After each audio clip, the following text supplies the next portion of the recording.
네, 오후 예배, 주일 오후 예배, 마태복음 2장입니다. 제목이 유대 베들레헴, 오늘 탄생에 관한 것입니다. 오늘 부활절이지만 우리가 계속해서 적용은 되면은 부활절까지 적용해 나가도록 하겠습니다. 이제 마태는 유대인들에게 주는 편지예요. 수신처를 우리가 잘 알아야 됩니다. 왜 글을 썼느냐는 수신처를 알아야 정확한 해석이 되기 때문에 그럽니다. 이게 유대인들에게 주신 건지 교회에 주신 건지 이렇게 다르기 때문에, 그래서 정확하게 파악을 해야 되기 때문에 그렇습니다. 모두가 하나님의 말씀이지만, 예수님의 말씀이지만 각도가 다르기 때문에 그 차이를 분별하기 위해서 그렇다는 것이죠. 그러니까 유대인들에게만 해당되는 말씀이 아니고 모두가 해당되지만 그 의미를 정확하게 파악하기 위해서는 그렇습니다. 그래서 성경을 해석할 때 우리가 꼭 알아둬야 할 것이 세 가지로 구분을 한다고 그랬죠. 그래서 세 가지로 나누어야 됩니다. 성경을 분별할 줄 알아야 된다고 디모데전서에 말씀하시겠죠. 자, 성경을 옳게 분별을 한다. 분별은 나눈다는 거예요. 하나님의 경륜을 나누는 겁니다. 그래야 이해가 쉽기 때문에. 자, 세 가지로 나누는데 유대인, 그리고 이방인, 그리고 교회입니다. 세 가지 형태의 분류가 있습니다. 편의상 구분이 아니고 바울이 또 이렇게 신약에서 구분해 쓰고 있습니다. 예수님이 부활 이후에도 쓰고 있기 때문에 세 가지로 구분해야 됩니다. 그래서 유대인들, 그리고 이방 사람, 그리고 교회, 이 세 가지의 이 땅에는 부류의 사람이 있다는 것입니다. 그래서 이걸 구분을 안 하시면은 해석이 안 됩니다. 된다고 보는 교회들도 있지만 그걸 주로 개약신학 쪽에서는 이 세 가지를 구분하지 않습니다. 복음 안에서 하나인데 뭐 구분해야 할 필요가 뭐 있냐? 구분 안 해도 된다는데 구분 안 하면은 해석이 안 돼요. 그러니까 조금은 될 것 같지만 안 되는 것이 상당히 많이 있어요. 그래서 그것이 무엇이냐? 마태복음의 24장에 보면은 안식일 날이 되지 않도록 해라. 그 마지막 심판 날이 안식일 날이 되지 않도록, 안식일 날은 못 가요. 어디는 못 다닌단 말이에요. 유대인들이 지금도 유대인들 이스라엘도 안식일 날은 토요일은 다 쉬어버려요. 문 닫고 호텔도 엘리베이터가 안 움직입니다. 그러니까 5층 10층이면 걸어 올라가야 돼요. 그 정도로 안식일을 지금 지키고 있어요. 수천 년이 지나갔음에도 불구하고. 그러나 얼마예요? 모세로부터 지금까지로 따지면 3,500년 동안 안식일이 지켜지고 있는 거예요. 제대로는 아니지만. 3,500년 동안 문화가 이어지는 나라는 이 지구상에 이스라엘 외에는 없어요. 그러니까 우리 역사는 불과 얼마 안 돼요. 5,000년, 3,000년 전니까 우리 있는 게 없어요. 몰라요. 아무도. 그렇기 때문에 이건 놀라운 것이죠. 그래서 우리가 이 세 가지를 예로 구분해서 영적인 것은 이스라엘과 교회는 영적으로는 같은 것이지만 같이 해석을 해야 돼요. 그러나 문자적으로 해석할 때는 또 이스라엘은 그러니까 안식일 날이 되지 않고, 우리는 교회는 안식일 날 필요 없어요. 안식일 날 교회를 안 지켜요. 우리는. 안식일 교단은 지키겠지만, 제7일 안식일은 지키겠지만 교회는 안 지켜야지. 왜? 유대인들의 준 거기 때문에 그걸 교회로 받아들이면 넌센스잖아요. 그러면 교회에서는 뭐가 안식일이에요? 우리는 오늘은 주일이에요. 안식일이 아니라. 그러니까 이거 안식일이 아니에요. 주일이에요. 부활하신 후에 3일 만에 부활하신 날이 주일날이니까 그날 우리 오늘이. 그리고 우리가 금요일날 예수님이 돌아가셨다는 말을 쓰는데, 예수님께서 내가 3일 낮 밤으로 요나와 같이 되리라. 그러니까 3일 밤낮, 또 3일 밤 3일 낮인 정확하게 금요일 날로 해서는 부족합니다. 그러니까 대부분의 학자들이 오늘 제가 위도 들어오는 그 책을 보였죠. 이분은 계산하는데 수요일 날로 계산해요. 그래야 3일 24시간, 낮 24시간 3일 동안, 밤 24시간 계속 3일을 계산하니까 수요일 날이 맞다는 것입니다. 어떤 사람은 목요일이라 하지만 좀 평가하는 방법이 다르지만 금요일 날은 아닌 걸로. 금요일은 좀 짧습니다. 좀 시간대가. 그러니까 정확하게 24시간 계산하면 수요일로 계산하고 그냥 그걸 다 일수로 계산해서 계산하면 시간 계산 안 하면은 뭐 금요일도 되겠습니다. 뭐 그것은 평가하면 다르니까 뭐 문제가 되지는 않아요. 자, 그래서 우리가 그러니까 문자적으로 안식일은 토요일이고 우리는 주일이에요. 사도들이 부활을 하신 그날을 기념해서 모였기 때문에 우리는 주일날을 그러니까 오늘은 뭐예요? 오늘만 부활주일이 아니에요. 절로 지키지만 늘 부활절이라는 것이 메시지가 나가야 되는 것이죠. 그건 오전에 우리가 비유를 들어서 말씀을 드렸어요. 그러니까 이게 행사로 거치가 되면 안 되고 그래서 성경에는 부활절 따로 드렸다는 것이 없고 예수님 나심 따로 드리고 예수님 생신을 따로 드렸다는 한 번도 사도들이 없고 기록도 없어요. 그러니까 초대교회에 기록들이 있어요. 성경 말고 뭐 디다케라든지 이 속사도들의 기록물이 있어요. 거기도 전혀 없습니다. 그러니까 여러분이 그걸 좀 이해하시고 우리가 원형 그대로의 잘했자 칭찬 받으려면 우리가 그루터기가 돼야 돼요. 굉장히 도전적인데요. 우리 자신에게도 여러분 하나도 틀림이 없다는 것입니다. 자, 이제 그래서 이 세 개로 구분해서 마태는 유대인들에게 그러니까 주로 유대인들에게 주신 말씀이기 때문에 영적으로 해석을 하되 유대인들에게 어떻게 주셨는가 이렇게 분석을 잘 할 수 있어야 됩니다. 자, 그래서 2장 1절 헤롯 왕 때에 헤롯 대왕이에요. 헤롯 대왕은 헤롯은 이제 에서의 후손이에요. 근데 에서의 후손의 마지막 후손입니다. 헤롯으로 이제 끝납니다.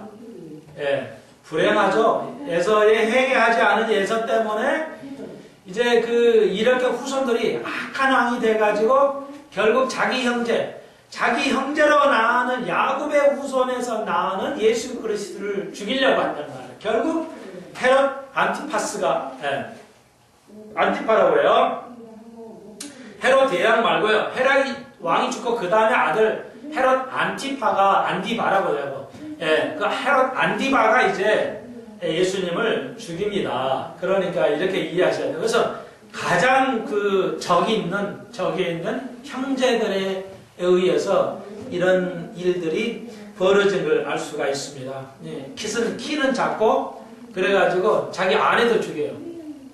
또 이 혁명을 일어나가지고 죽일 줄 알고 자기 아내 자식까지 죽이는 아주 그냥 악랄한 왕입니다. 헤롯 대왕이. 그리고 키가 작아가지고 열등감 있어가지고 건축을 해가지고 예루살렘 성전을 니에미야 성전, 스룹바벨 성전이라 그러죠. 70년 살고 돌아와서 느헤미야에 스룹바벨 성전 지어요. 그러니까 보잘것없이 지어요. 그러니까 그걸 개축을 해요. 그래서 개축을 한 게 헤롯 성전이에요. 헤롯 대왕이 예루살렘을 환심을 사기 위해서 정치인들은 무서운 겁니다. 환심 사기 위해서 유대인들 비율을 맞추기 위해서 성전을 개축한 데서 아주 건축가예요. 벽돌 하나가 170톤이 되는 벽돌 하나가 110톤이에요. 그러니까 저는 우리도 꼭 가봐야 되는데 예루살렘의 교회들이 여보도 얼마나 더 크게 했어요. 그런데 우리 교회만한 벽돌 돌 하나가 위에 천장에 얹어진 거예요. 그러니까 우리 교회만한 돌 하나가 천장으로 얹어질 정도로 여러 개 돌을 포개서 한 게 아니라 그러면 그렇게 무거운 돌을 어떻게 옮기고 했을까? 헤롯의 건축수는 놀라운 것이죠. 7대 불가사의 중에 하나입니다. 예루살렘 성전. 근데 예수님께서 얘가 이제 돌 하나의 돌을 남기지 않으리라고 말씀하시니까 제자들이 놀라죠. 이걸 어떻게 쓰러질 수 있겠냐, 이 돌들이. 그건 상상이 안 되니까 제자들도 이해하지 못했습니다. 자, 그 헤롯 대왕 때에 예수께서 유대 베들레헴에서 나셨어요. 오늘 제목처럼 유대 베들레헴이에요. 베들레헴인데 유대 땅 베들레헴이에요. 그래서 주로 유대 베들레헴이라는 것이에요. 베들레헴이 맞는데 유대라는 말을 넣어요. 우리가 알다시피 유대 베들레헴에서는 이제 미가의 예언에 따라서 미가는 예수님 오시기 약 700년 사람이에요. 그러니까 700년 후에 예수님께서 유대 베들레헴에 나십니다. 그러면은 왜 유대 베들레헴에서 나야 되는가? 자, 마태는 예수님을 왕으로 묘사를 해서 계속 그래가기 때문에 유대 베들레헴에서 나야 돼. 왕이 뭐 꼭 유대 베들레헴에 나야 할 이유가 있는 것인가? 그래서 이건 미가서를 이루기 위한 거죠. 그러니까 700년 전에 예언한 것이 성취가 돼야 되기 때문에 성취의 기준을 중요하십시오. 성취라는 단어가 아주 중요합니다. 마태복음에는 유대인들에게서는 성취가 중요해요. 그러면 신약은 자, 중요한 얘기입니다. 신약은 칼렌더가 없어요. 구약 이스라엘에게 관계되는 건 칼렌더가 있어요. 언제 태어나고 뭐하고 이런 게 있어. 스케줄이 있단 말이에요. 이걸 정확하게 알아야 돼요. 예언은 다 언제 뭐 한다 이렇게 언제 어디서 무엇을 어떻게 해라는 게 구체적으로 하나님의 칼렌더가 있는데 신약은 교회는 칼렌더가 없어요. 왜? 영적인 데가 되기 때문에 그거 어떻게 성취되는지 잘 몰라. 안 보이니까.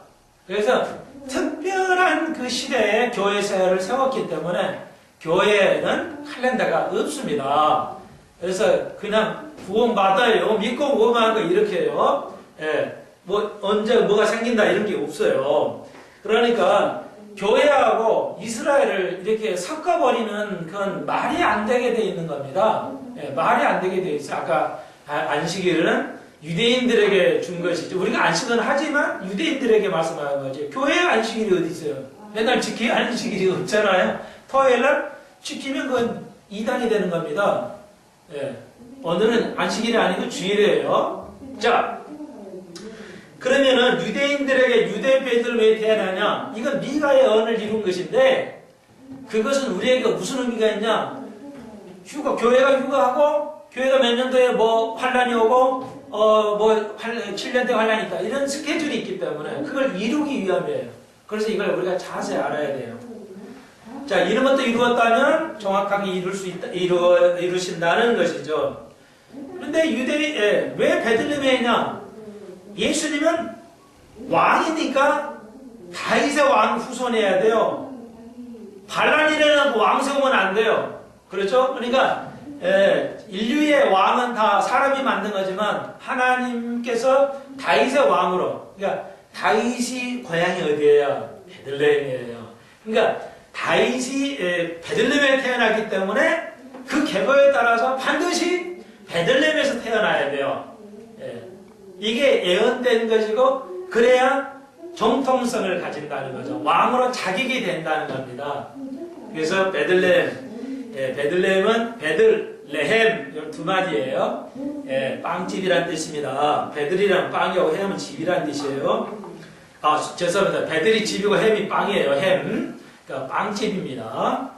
그래서 유대 베들레헴이 여기서 말하는 유대 베들레헴이라는 것은 그리스도가 이 땅에 거기서 태어나신다. 다시 말해서 그리스도의 주권을 의미합니다. 유대 베들레헴이라는 것은 예수님의 주권을 의미합니다. 자, 그런데 베들레헴에서 나심에 합격적이어야 됐어요. 동방으로부터. 이것은 이란에서 지금 이란이나 이라크에서 별을 관측하는 천문학자들이에요. 그 왕의 그 점을 보는 비서들입니다. 그러니까 옛날에 왕들은 비서들이 뭐 이렇게 하늘 별을 보고 뭘 맞추잖아요. 자, 이제 이 장에서 두 부류의 사람이 나옵니다. 물론 세 부류로도 나눌 수 있지만 크게 두 부류의 사람을 있어요. 뭐냐? 하나는 유대인들, 하나는 이방인 동방박사들. 동방박사 세 사람 아니에요. 동방박사들입니다. 수십 명일지도 몰라요. 자, 그러니까 두 가지의 사람들이 장면이 나와요. 하나는 유대인들, 또 하나는 이방 사람들이 나와요. 이 두 가지의 등장인물이에요. 똑같은 인물들이 아니에요. 자, 그래서 이 왕들이 이제 다니엘이 그 바벨론에 잡혀갔을 때, 다 그 점 보는 사람들이에요. 이 사람들이에요. 이 후손들이에요.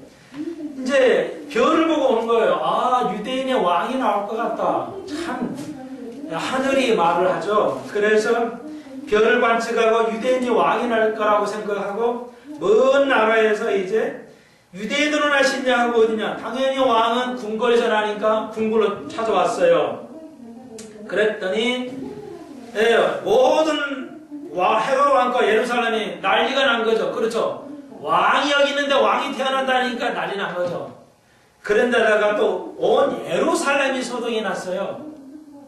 이게 뭐예요? 여러분, 신명기 구약에서 많은 선지자들이 예수님 오신다는 예언을 해놨는데, 이게 뭐냐면 두 부류의 사람. 유대인들 속에서 몇백 년 전부터 많은 선지자를 통해서 예수님이 유대 땅에서 메시아로 나신다는 예언이 그렇게 많이 있건만 유대인들이 모르고 있었어요. 여러분, 그러니까 이방 사람들은 이방의 공방박사 사람들이라는 사람들은 이방 사람은 예수님의 메시아를 나신 것을 알고 있는데 예수님을 당연히 알아야 할 유대인들은 모르고 있다는 거예요. 그러니까 이게 문제라는 것이죠. 오늘 우리가 오전에 배웠듯이 뭐예요? 당연히 우리가 알아야 할 것들이 있어요. 성경 66권을 다 알아야 돼요. 편칭해서 조금만 아는 게 아니라 우리가 구약도 알고 신약도 모두 알아야 돼요. 그리고 지금 교회에서 뭐가 잘못 물밀들 들어오고 있냐, 영적인 그 악한 세력들이 교회에 어떻게 이게 그 스펀지같이 물을 쭉쭉 빨아먹듯이 쑥 들어오냐. 마귀의 괴력이 얼마나 무서워요. 그냥 살며시 들어와 버려요. 가만히 들어온단 말이에요. 모르게. 이걸 알아야 되는데 한국교회가 모르고 있다는 거예요. 그러니까 한국교회를 얘기 안 할 수가 없다는 것입니다. 가만히 모르게 들어와 있단 말이에요. 그래가지고 종교를 이렇게 세계 종교를 지금 하나로 만들고 있어요. 세계가 종교가 하나로 가고 있고, 스님과 유교와 기독교가 목사가 가운 입고 같이 예배를 드리지 않는 등 지금 우리나라 교회가 그러고 있어요. 강남의 교회들이 스님 유교 불교 천주교 목사들 그냥 원불교 다 난리를 서가지고 손잡고 예배 드리고 이러고 있어요. 그게 현실이에요. 지금 모르는 거예요. 당연히 우리가 알아야 돼요. 그런 것들이 잘못된 거구나, 이러면 안 되구나, 이렇게 알아야 되는데 모른다니까요. 이게 유대인들의 마땅히 알아야 할 유대인들이 모르겠어요. 관심이 없어요. 그러면 2000년 전에 뭐에 관심이 있었어요? 주님이 오신다는 그것은 있었어요. 주님이 오신다는 건 알고 있었어요. 근데 두 가지입니다. 유대인들은 두 가지를 알고 있었어요. 한 가지는 요셉의 아들 메시아, 하나는 다윗의 아들 메시아. 두 가지의 메시아로 이해를 하고 있었어요. 유대인들이 그 당시에. 그러니까 요셉의 후손 메시아, 그리고 다윗의 후손 메시아, 이렇게 배움을 왔었다. 바리새인들은. 그런데 놀랍게 그러면 요셉의 후손이 누구예요? 예수 그리스도예요. 고난의 그리스도라는 말이에요. 고난의. 다윗은 승리의 그리스도예요. 그러니까 예수님께서 요셉의 고난의 메시아로 오신 거예요. 다윗의 메시아는 아직 안 오셨어요. 우리가 기다리고 있어요. 다윗의 메시아를 기다리기는. 근데 그걸 알고 있었어요. 바리새인들이. 그런데 다윗의 메시아를 기다렸기 때문에, 승리의 메시아를 기다렸기 때문에, 잘못 이해했기 때문에 예수님을 배척하고 결국 유대인들의 손에 의해서 예수님이 십자가를 지게 되는 것을 우리가 알 수가 있습니다. 자, 얼마나 중요한가? 이방인의 동방박사의 예배와 유대인들의 무관심. 오늘 우리가 어느 쪽에 서 있는가? 오늘 부활절이라고 너도 얘기하지만 부활절 속에 우리의 믿음이 정말로 살아있는 믿음인가? 분별력 있는 믿음인가? 이걸 부활 다 믿고 좋아. 그건 다 좋은 거예요. 그런데 그것이 어두움의 세력을 이긴 부활이 진정 우리의 적용에서 일어나느냐예요. 이론적으로 부활 다 믿어요. 그럼 끝이에요? 그게 아니죠. 어두운 세력을 이긴 부활의 예수 그리스도가처럼 오늘 우리 각자의 교회가 어두움의 세력을 이기는 부활의 삶을 살아야지. 이름을 믿으면서 교회 안에 그 잘못된 것을 깨끗이 정리 못하고 깨닫지 못하는 속에서 무슨 부활절의 의미가 있겠냐는 거예요. 내 얘기는. 무슨 얘기인지 아시겠죠? 네? 모든 교회들이 부활절을 예치고 믿어요. 그러면 된 거 아니야? 그게 아니잖아요. 부활이라는 게 뭐예요? 오늘 찬송대로 어둠의 세력을 이기는 거거든요. 부활은.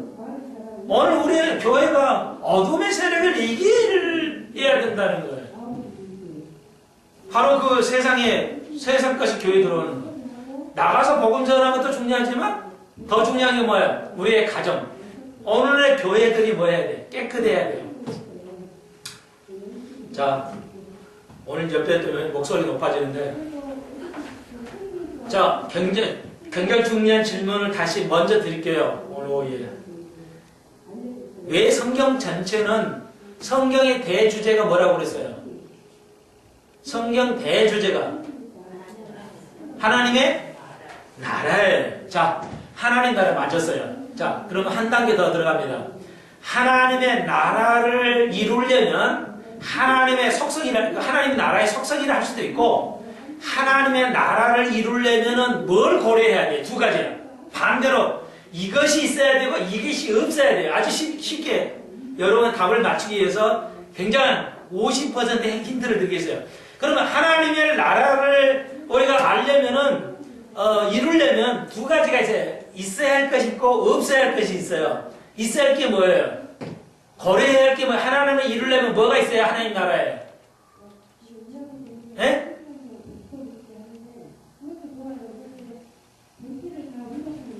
예. 하나님의 나라가 만들어지려면 뭐가 있어야 돼요?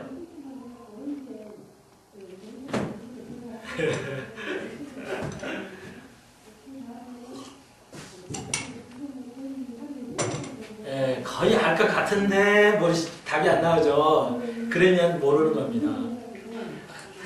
예, 모르는 거 계산해요. 화음 그러면은 알지. 화음 알아. 근데 화음이 뭐예요? 그러면 알 거는 같은데 해석이 안 돼. 그러면 모르는 거로 계산하죠. 교수들은 대학생들 보고 그 답을 못하는데 그거 알아요? 그러니까 그건 아무 의미가 없어요. 예, 오늘 부활절 다시 생각해 봐야 돼요. 자, 답을 드리죠. 하나님의 나라라는 것은 뭐냐면, 하나님께서 우리가 얼마 전에도 제가 얘기했죠. 하나님 나라를 세우기 위해서 여러 번 시도하시죠. 제일 먼저 아담과 하와를 이 땅에 두셔서 하나님의 나라를 세워요. 근데 실패해 가죠. 하나님 나라를 세우는데 계속 실패해요. 하나님 때문이 아니라 인간 때문에 실패해요. 그러면 하나님의 나라가 무엇이길래 계속 하나님이 세우시려 할까? 자, 하나님의 나라는 의예요. 하나님의 나라는 뭐예요? 너희는 먼저 그의 나라와 그의 의를 구하라. 그러면 더 하시라는 거예요. 하나님께서, 예수님께서 그의 나라, 그 나라가 뭐예요? 그 의가 뭐예요? 똑같은 거예요. 하나님의 나라는 의밖에 없어요. 고난도 없고 슬픔도 없고 고통도 없고 의심도 없고 의예요. 완전한 의예요. 하나님 나라는. 그런데 이건 의가 없어. 하나님은 완벽한 의를 세우려 하는데 하나님의 의의 나라가 하나님의 킹덤이에요. 하나님의 나라예요. 자, 그러면 완벽한 의를 세우려면 없애야 되는 게 있어야 돼요. 뭐가 없어야 돼요? 여긴 다음을 쓰시겠죠? 끝. 맞아요. 100점에. 그러니까 이 하나님 나라를 이루기 위해서 끊임없이 하나님께서 우리에게 주시는 게 말씀이에요. 말씀을 통해서 뭘 얘기해? 죄를 언급한단 말이죠. 끊임없이 죄를 언급해요. 그리고 성취된 적이 없어요. 완벽한 그 평화의 의의 나라가 없단 말이에요. 그래서 계시록 20장에 문자적인 천년왕국이 없으면 성경은 아무것도 이루어지지 않는 겁니다. 심각한 오류에 빠지게 돼요. 제가 다시 한번 알려드립니다. 자, 우리가 그러니까 그걸 알아야 된다는 거예요. 그래야 우리가 정확히 하나님의 말씀을 이 생활에 적용을 하지. 내 속에 하나님의 의를 이루는 것인데 내 속에 그 죄악이 해결되지 않으면, 그리스도의 피가 없으면, 그리스도의 권한의 피가 없으면 아무 의미가 없다는 거예요. 배우는 거, 지식으로 배우는 거 아무 의미가 없다는 겁니다. 유대인처럼 내가 무관심했고 몰라가지고 예수를 배척하고 예수를 모르고, 목사님 우리가 뭐 예수님 배척 안 하고 믿는데요? 네, 인정합니다. 근데 그 정도 단계가지고 되겠냐는 거예요. 유대인들 다 예수 하나님 믿는다고 생각했어요. 바리새인들 하나님 잘 믿는 생각하고 했어요. 근데 여전히 문제가 있다는 겁니다. 그러나 이방인, 정말 유대인들이 인정하는 이방인, 그런 사람이 메시아를 알고 있어요. 오늘 그런 시대예요. 진정한 하나님의 그 구루터기, 그 소수는 예수님을 안다는 거예요. 주님 오심을 기다리고 그걸 사모하고 우리의 하나님 나누기가 이 땅에 이루어지고 하늘에서 이루어지듯이 땅에서도 이루어지고 오늘과 우리가 그걸 사모하는 거, 그런 거죠. 그래서 헤롯 대왕이 가만히 불러가지고 언제 태어났어? 나도 경비하러 한다. 죽이려고. 그래서요. 알다시피. 그래서 그런데 꿈에 또 막 방사들에게 나타나가지고 야 피해서 가라. 피해가 보이죠. 그랬더니 열받아가지고 헤롯 왕이 날짜를 계산해서 2살 이하는 다 죽여라. 예수님의 나심은 피비린다는 역사예요. 예수님 왜 평화로우시지 않고 이렇게 예수님 오실 때 이랬을까요? 고난이 없는 사면, 고난이 없는 부활은 불가능하다는 것이죠. 예수님도 친히 우리의 고통을 당하셨어요. 예수 그리스도의 고난이 없이는 우리를 죄에서 구원할 수가 없어요. 네. 아시겠어요? 무한하신 하나님의 능력인데도 불구하고, 네? 무한하신 하나님인데도 불구하고 우리 죄를 대신해서 이게 속죄할 수 있는 것은, 속할 수 있는 것은 그리스도의 죽음에는 없어요. 우리 많은 크리스마스에는 많은 평화를 노래하지만 그리스도의 고난을 생각해 봐야 된다는 것이 오늘 마태가 2장에서 얘기하는 것이다 할 수가 있습니다. 자, 그래서 동방에서 별이 쭉 왔어요. 왔더니 기뻐했어요. 예. 오늘 우리가 부활하심에 대해서 진정 아는 자는 기뻐할 수 있습니다. 진정 그리스도를 아는 자는 고난의 의미가 있는 것을 기뻐해요. 왜 기뻐하는 줄 알아요? 왜 우리가 고통스러워도, 왜 몸이 고통스러워, 환경이 고통스러워 기뻐할 수 있는 희망이 있다는 거, 오늘 오전처럼. 예. 주님 우리에게 주신 엄청난 역사가 있는 건데 우리 시대에, 모르긴 하지만 우리 시대에 분명히 그 엄청난 우주의 종말, 오늘 히브리서 6장에 우주의 심판, 영원한 심판, 마지막의 심판이 기다리고 있는데 온 만물이 기다리고 있다고 했어요. 로마서에 보니까. 기억하십시오? 온 만물이 구속함을 기다리고 있어요. 온 만물이 구속함을 받으려면 어떻게 돼야 돼요? 이 땅에서 천년왕국 외에는 구속할 수가 없어요. 그러니까 완벽하게 천년왕국이 성취해 가게 되는 것을 볼 수가 있습니다. 그래서 집에 들어가 가지고요, 아기라고 그러는데 이건 인번트가 아니고요, 칠차일드예요. 그러니까 한 살이나 됐을 거예요. 이상 한 살에서 2살 정도 태어나자마자 간 게 아니고요. 태어나서 1살이나 한 2살쯤 되어서 동방바사의 아기 예수를 만난 겁니다. 집에 들어갔어요. 그러니까 낳을 때 어디 낳았어요? 아이를 낳을 때 어디서 낳았어요? 마구간에서 낳았어요. 예, 낳을 데가 없어가지고 마구간에 나와가지고 이건 집에 있도록, 그러니까 뭐예요? 항상 1년 이상 지나간 경우를 이야기하는 거 있습니다. 성경 정확히 읽어야 돼요. 아기 예수께 황금 유향 원략. 황금은 예수 그리스도의 왕을 의미하고 유향은 예수 그리스도가 제사장이 되는 것이고 여러분이 다 제사장이 되는 것입니다. 예. 목사만 제사장이니까 여러분들은 양떼니까 나는 성경 이것만 알면 돼. 이 정도 알면 돼. 그런 성경 없어요. 여러분 다 와 같은 제사장이에요. 목사만큼 저만큼 알으셔야 돼요. 제가 가지고 있는 다 알기를 소망합니다. 예. 조금만 알면 됐어. 이게 아니에요. 자, 몰약은 예수 그리스도가 우리를 위해서 죽으러 오셨다는 것이죠. 예. 친히 죽으러 오셨다는 것을 볼 수가 있습니다. 그래서 이제 아기 예수가 피해서 헤롯 대왕의 피해서 애굽으로 갔다가 헤롯 대왕이 죽으니까 돌아와요. 돌아와서 이걸 호세아 11장에 있는 말씀을 이루려고 애굽에서 내 아들을 풀렸다 이렇게 이야기하고 있습니다. 자, 그리고 이제 그래서 이제 17절 이에 선지자 예레미야를 말씀하 라마에서 슬퍼하며 크게 통곡하는 소리가 들리니 라헬이 그 자식을 위하여 애곡하는 것이라. 그가 라헬이 자식이 없잖아요. 자, 그래서 애곡하는 것이라. 그가 자식이 없으므로 위로받기를 거절하였다 함을 이루었다. 이 말씀은 예언을 성취하는 거예요. 그러니까 헤롯 대왕이 다 죽이잖아요. 아이들을. 이스라엘 아이들 다 죽이는 자식이 없어요. 그러니까 그걸 이루는 거 예언이에요. 자, 여기서 다시 한번 기중한 거예요. 구약의 예언은 신약에 성취된다 이렇게 보시면 안 됩니다. 틀린 건 아닌데 무슨 말이냐? 구약의 예언은 패턴이다 이렇게 보셔야 돼요. 자, 우리가 그냥 듣고 흐르시면 안 됩니다. 거의 믿음에 도움 안 돼요.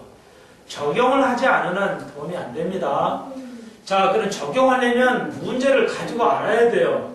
답을 가지고 있어야 이걸 적용하죠. 모르는데 뭘 적용해요? 예. 그러잖아요? 자, 성경의 예언은 미리 말하는 것이 아니라 구약의 예언은 패턴이에요. 패턴. 예, 아시겠어요? 그러니까 패턴이라는 게 뭐냐면 그런 형태로 또 일어난다는 거예요. 한 번이고 두 번이고 세 번이고. 이해되겠어요? 구약을 할 때 그러니까 라헬이 자식이 없어 외통하는 거예요. 이것이 그대로 또 이 시대 700년 후에 예수님 시대에 이스라엘의 자식들이 없어가지고 다 죽임을 당해서 엄청난 고통을 당한다는 거예요. 그것이 같은 패턴이죠. 이해되죠? 이런 식으로 패턴으로 이해해서 적용을 해석을 하셔야 된다는 거예요. 네.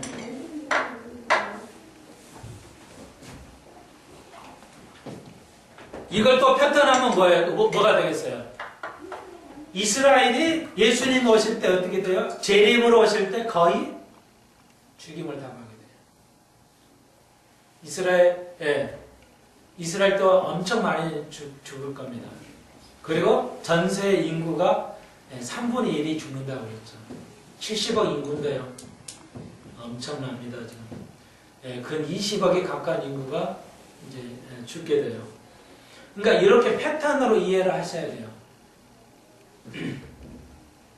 그러니까 이건 설명을 제가 해드려야 되기 때문에. 자, 19절로 갑니다. 자, 그래서 이제 주의 사자가 현몽하여 이제 동방마사가 피해가라는 게 피해가고요. 그들이 다시 오게 됩니다. 그래서 요셉이 이제 아이를 데리고 그의 모친과 함께 이스라엘에 돌아오고 22절. 그러나 아켈라오 이제 이게 아들이에요. 헤롯 대왕의 아켈라오라고도 하는데 이 아켈라오가 헤롯 아켈라오가 그 부친 헤롯에 이어서 유대 왕이 되고요. 왕이 됩니다. 그래서 이제 동방 피해 가요. 23절. 그래서 갈릴리 지방에서 떠나가 지시함을 받아서 이제 갈릴리 지방으로 떠나가 갈릴리의 동네에 있는 나사렛이란 동네에 와서 사시니 이는 선지자로 하신 말씀에 나사렛 사람이라 칭하리라 하심을 이루라 하십니다. 굉장히 어려운 난해 구절입니다. 이거 뭐냐면 앞에는 호세아서 미가서 에레미야 31장을 성취했어요. 그러니까 구약은 성취를 자꾸 얘기하고 교회는 성취가 없어요. 칼렌더가 없기 때문에. 그러니까 믿고 예수 믿고 예수 믿고 밖에 없어요. 자, 그런 거고 여기를 보십시오. 나사렛이라고 선지자가 말씀하셨다는데 실제 나사렛의 동네에 사신다는 선지자의 구약의 선지자의 얘기가 없어요.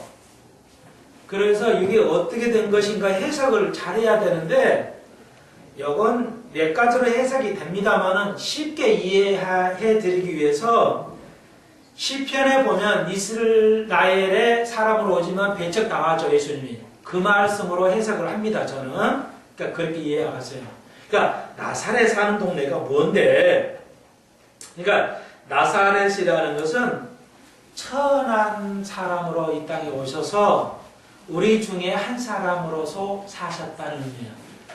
그러니까 예수 그리스도가 완전한 왕권을 가지고 이렇게 우리를 다스리는 게 아니라 영적으로는 다스리고 육적으로는 아직 다스리지 않습니다. 그러니까 영적으로 왕권을 가지셨지만 우리와 똑같은 한 사람의 천한 사람으로 인간의 똑같은 삶을 사셨다는 거예요. 그렇기 때문에 우리의 죄를 대신할 수가 있다는 겁니다. 그렇게 이해하시면 되겠어요. 예. 그러니까 예수님은 이 땅에 오셔서 왕권으로 왕으로 오셔서 그렇게 허례허식하고 사회의 지위를 높이고 편안히 사시는 것이 아니라 가장 천한 곳에 오셔서 남에게 그런 천한 사람으로 불려지는 사람으로 사셨다는 거예요. 이게 아주 중요한 키워드가 되겠습니다. 그리고 마태복음에서 가장 중요한 것 중에 하나 해석할 때 성취라는 단어가 나오죠. 이루려 하심이라. 이루려 하심이라. 이루려 하심이라. 성취라는 단어가 여러 번 나오죠. 22절에 또 15절에 18절에 또 23절에 이런 식으로 나오잖아요.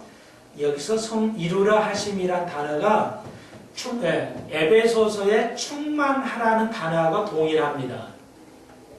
다시 한번 이루려 하심이라는 이 단어하고 에베소의 너희는 술 취하지 말고 성령의 충만함을 받으라. 성령의 충만함을 받으라는 단어라는 플레루라는 헬라어와 다 같은 단어예요. 이게 한글은 뜻이 하나밖에 없잖아요. 그런데 영어나 헬라어나 히브리는 같은 단어에 여러 개의 뜻들이 있어요. 한 단어에 여러 가지 뜻을 함축하고 있어요. 영어도 비슷하고요. 예, 우리 단어는 한 단어에 하나의 뜻만 있어요. 그러니까 이해가 쉽지만 깊이가 좀 없을 수는 있어요. 예, 그러니까 이게 뭐냐면 여기서 완전히 이루란 충만이라는 말은 뭐냐? 완전한 성취를 말하는 거예요. 완벽한 성취를 말합니다.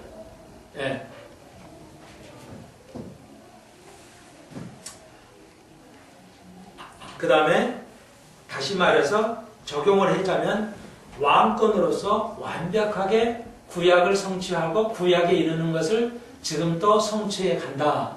이렇게 보시면 되겠어요. 그래서 예수님께서 이제 교회에 남아있는 마지막 가장 믿기 어려운 마지막 성취 교회에 주신 것은 휴거가 되겠고 그날은 모세의 노아의 시대가 소돔과 고모라라는 시대가 될 것이다. 그것은 시간이 되면 다시 요즘에 일어나는 현상을 가지고 조명해서 지금 때가 바로 그때라는 것을 우리가 또 적용해 보겠습니다. 오늘 구약의 700년 전에 지금부터 계산은 2700년 전에 이 계시 된 것을 우리가 알 수 있다면 구약의 모든 것은 완벽하게 성취되리라는 것이죠. 그것은 문자적으로. 그러므로 우리가 그 확신을 가지고 우리를 위해서 그리스도가 또한 우리에게도 다시 오실 것이라는 것이죠. 그러면 완벽한 의의 나라가 이루어지게 된다는 것이죠. 한 주간 또 여러분 그 의의 나라와 이루어져 가기를 우리 속에서 이루어져 가기를 주님의 이름으로 축원합니다. 기도드립시다. 주님 감사합니다. 이 땅에 오셔서 고난으로 오시고 가장 낮은 자로 오신 주님 그래야만 하늘의 보좌를 앉을 수가 있기 때문에 우리도 부활하신 주님을 닮아가면서 가까이 가면서 이 땅에서 가장 낮은 자로 살아서 주님이 오실 때 우리가 이제 이 땅에서 가장 높은 자로 다스리는, 세상을 판단하고 다스리는 자로 남게 하여 주옵소서. 예수님의 이름으로 간절히 기도하옵나이다. 아멘.